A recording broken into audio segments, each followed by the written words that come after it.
રાજકોટના racecourse ring road પર શ્રમિક પરિવારની 5 વર્ષની બાળકીના અપહરણના પ્રયાસની ઘટના સામે આવી। એક શંકાસ્પદ મહિલાએ બાળકીને નાસ્તો બતાવી લલચાવી, પરંતુ બાળકીએ બૂમાબૂમ કરતા જ સ્થાનિકોએ મહિલાને રંગે હાથ ઝડપી પાડી પોલીસના હવાલે કરી હતી। સૌરાષ્ટ્રમાં છેલ્લા ઘણા સમયથી સોશિયલ મીડિયા પર બાળક ચોરતી ગેંગ સક્રિય હોવાની અફવાઓ વચ્ચે આ જીવંત ઘટનાએ વાલીઓમાં ફાળ પાડી છે।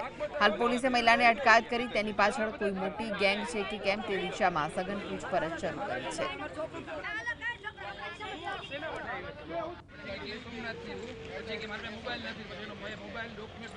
તો વધુ વિગતો માટે જોડાઈ ગયા છે સંવાદદાતા લકીરાજસિંહ। લકીરાજ, શું વિગતો છે આ સમગ્ર મામલે?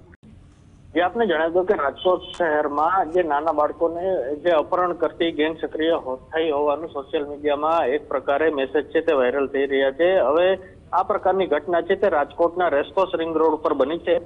જે એક મહિલા છે તે એક બાળકને નાસ્તો બતાવી અને જે પોતાની પાસે બોલાવી અપહરણ કરવાનો પ્રયાસ છે તે કર્યો હતો। જો કે બાળકીએ બૂમાબૂમ કરતા જે આજુબાજુના સ્થાનિકો છે તે એકઠા થઈ ગયા હતા અને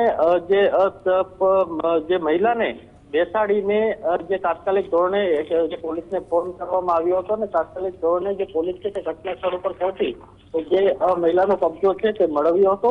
આ મહિલાની તપાસમાં જે મૂળ ગીર સોમનાથની હોવાનું સામે આવ્યું છે। ત્યારે સૌરાષ્ટ્ર સહિત જે રાજકોટમાં જે સોશિયલ મીડિયામાં આ પ્રકારની ગેંગ સક્રિય થઈ હોવાનું જે સોશિયલ મીડિયામાં મેસેજ વાયરલ થઈ રહ્યા છે। જી, આભાર લકીરાજ માહિતી આપવા માટે।